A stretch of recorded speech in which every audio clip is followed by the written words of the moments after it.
Mau mobil apa aja di Indonesia itu udah kadung banget namanya SUV, itulah sekarang lagi naik daun. Apalagi SUV listrik. Pabrikan Cina-Cina semuanya banyak banget.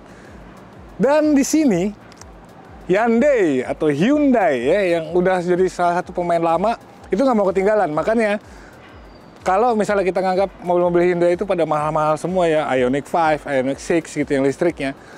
Ini adalah mobil listrik Hyundai yang paling murah dan juga ternyata paling Indonesia. Inilah dia Hyundai Kona Electric.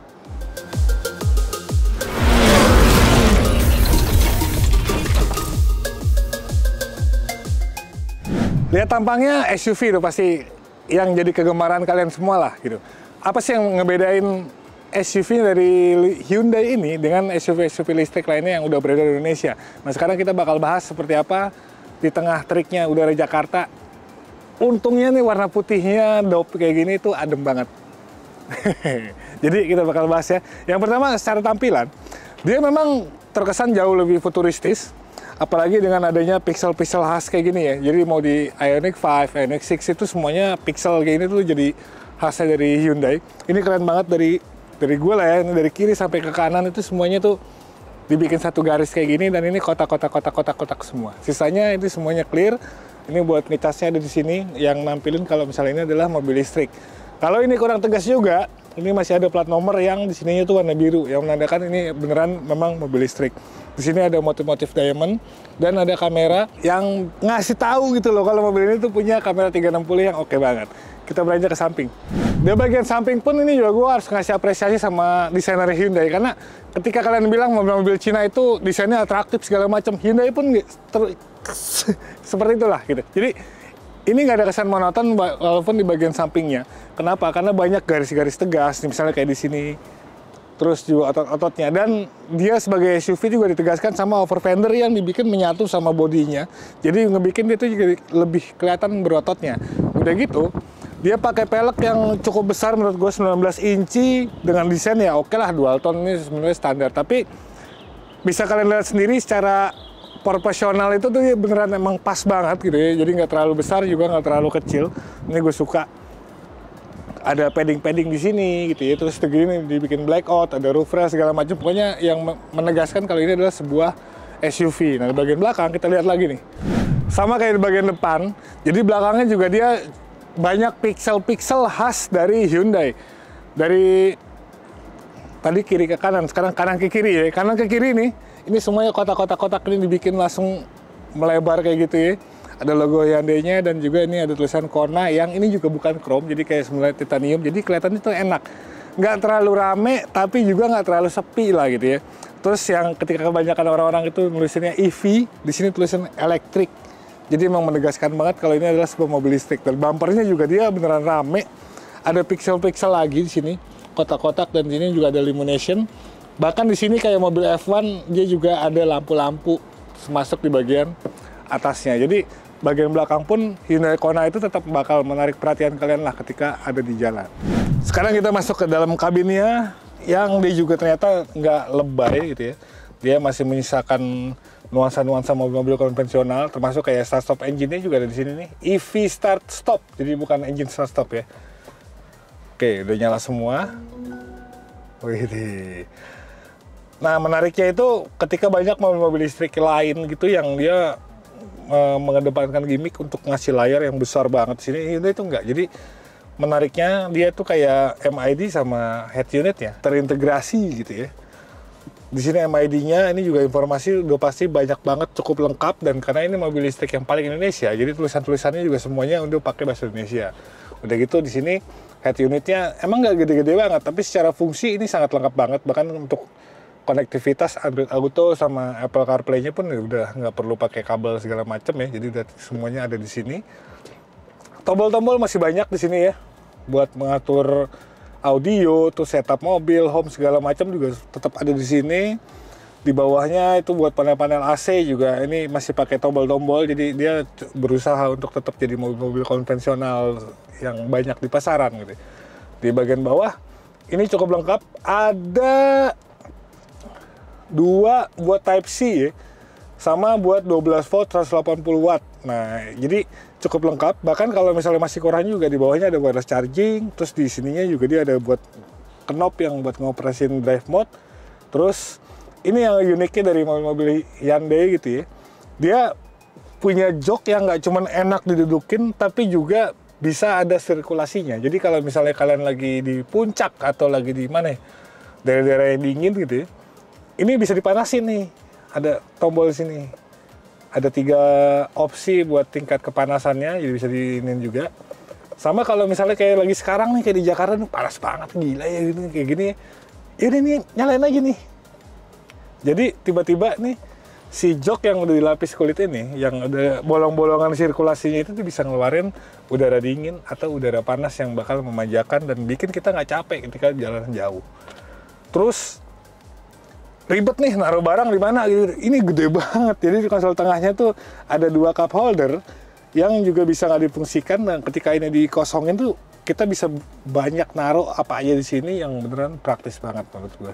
Belum lagi buat sandaran tangannya juga dia di bagian bawahnya itu masih ada buat tempat penyimpanan, termasuk buat botol-botol kayak gitu-gitu ya.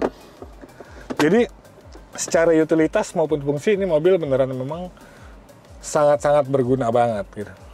Nah, tadi yang joknya selain dia kulit dan juga ada sirkulasi AC maupun pemanasnya, dia juga pengaturannya udah elektrik. Jadi kita buat nyari posisi duduk yang ergonomis tuh gampang banget. Udah gitu juga dia buat sandaran di punggung tuh cukup oke lah gitu ya.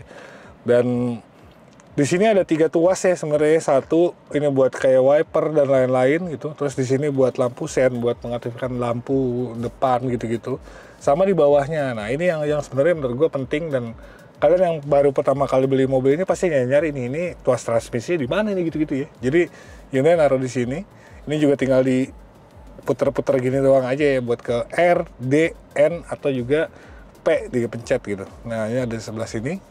Jadi secara overall ini mobil memang praktis banget dan memang sangat user friendly lah menurut gua gitu so far itu. Udah gitu gimmick juga nggak lupa, di atas ada sunroof. Nih coba kita buka. Gile. Ya oke lah, ini nggak sama kayak mobil-mobil Cina yang memang dia pakai panoramic sunroof gitu ya, sampai atap-atapnya semuanya kaca. Tapi ini enggak, tapi setidaknya dengan ada sunroof ini kan kita bisa, coba kamera ke atas.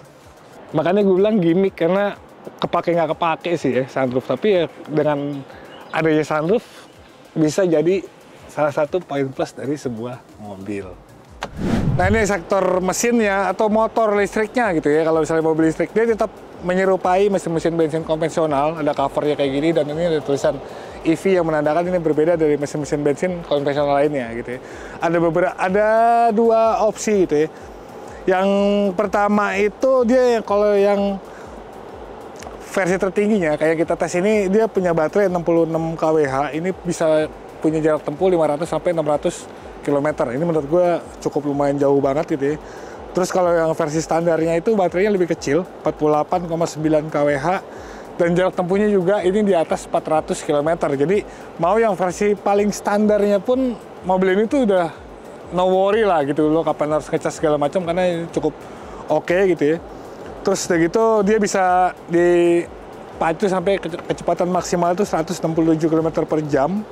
Bahkan kalau misalnya untuk yang standar range-nya itu 150 km per jam itu masih bisa dicapai sama mobil ini. Ini cukup lumayan, cukup main aman. Kalau misalnya kita bandingin sama kompetitornya, memang sedikit lebih nggak bertenaga, tapi nggak bertenaganya Hyundai Kona elektrik ini juga menurut gue udah cukup lumayan. Lo mau di perkotaan atau mau di jalan tol, dia tetap menawarkan sebuah torsi yang instan khas dari mobil-mobil listrik. Nah, sekarang impresi berkendaranya kalau kita bandingin sama kompetitor-kompetitor SUV compact sejenisnya gitu ya. Ini sebenarnya ada plus minusnya ya gitu. Yang gue suka itu sebenarnya dia suspensinya ini empuk banget. Nih tuh, kita lihat posisi tidurnya gini. Ini empuk banget, enak. Bukan karena suspensinya yang oke menurut gue, tapi karena memang ada bobot baterai yang bikin jadi dia jadi lebih empuk ya. Jadi kalau misalnya kita di jalan biasa itu yang ada posisi tidur atau misalnya kayak jalan-jalan rusak, itu di lindesnya gitu ya, atau dilewatin itu enak banget. Gue suka. Tapi konsekuensinya dari suspensi yang terlalu empuk ini tuh ketika jalanan yang kosong, kita lagi kenceng segala macam di jalan tol segala macam, ya manuver Kona itu nggak seperti Kona yang konvensional yang kita kenal selama ini gitu, yang punya handling yang cukup oke, cukup gesit, cukup stiff gitu ya. Nah yang Kona EV ini enggak, tapi wajar ini karena mungkin peletakan baterainya yang udah center gravity-nya ini udah pas, tapi dengan bobotnya itu yang bikin mobil ini tuh jadi lebih mengayun gitu ya. Nah, jadi kalau misalnya kita pakai di perkotaan, ini mobil enak gitu ya. Lo mau jalanan rusak segala macam juga dia bisa melindes berbagai permukaan jalan dengan cukup smooth gitu. Karena suspensinya empuk tadi. Tapi kalau misalnya kita buat bermanuver, buat apa?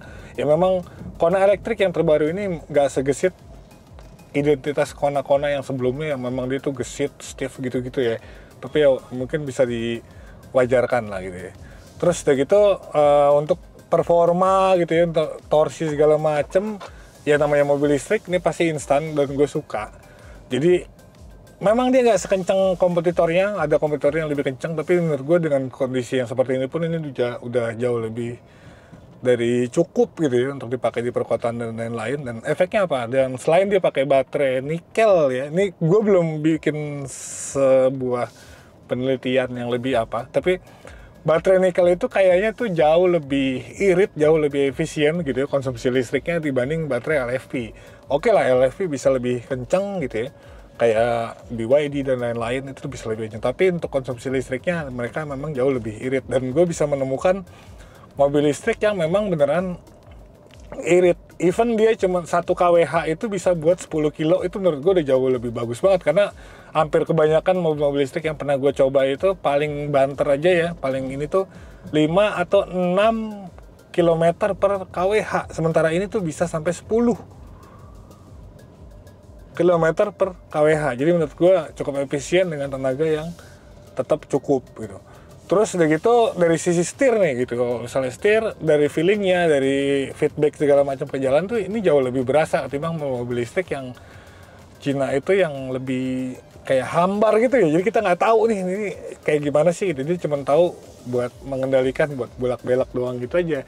Nah ini tuh lebih enak, lebih berasa kita bawa mobil gitu, bukan bawa mainan. Sementara untuk yang lain-lain ya kayak feeling, rem segala macam ini sebenarnya nggak ada masalah sama sekali. Jadi untuk driving impression gue cukup lumayan oke dan tertarik dengan Hyundai ketimbang mobil listrik Cina lainnya.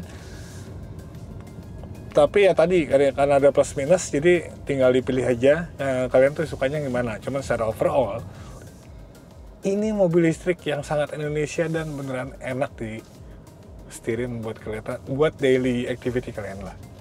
Gitu kira-kira.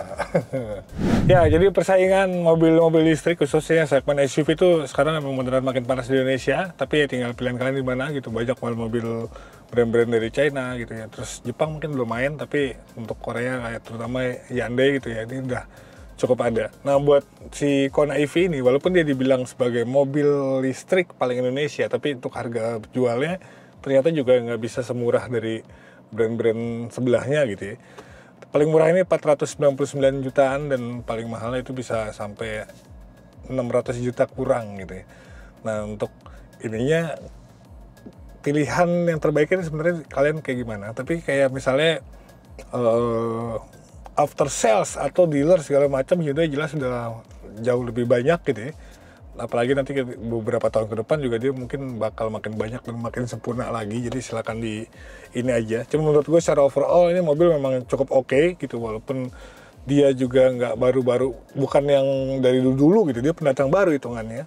Dengan harga juga yang nggak bisa bersaing secara langsung. Tapi ada beberapa value tersendiri dari si Kona elektrik ini yang ditawarkan oleh Hyundai. Makanya silakan kalian pertimbangkan sendiri aja. Sampai di kolom-kolom komentar kayak gimana. Sampai jumpa di video selanjutnya. Gue pamit dulu. Peace.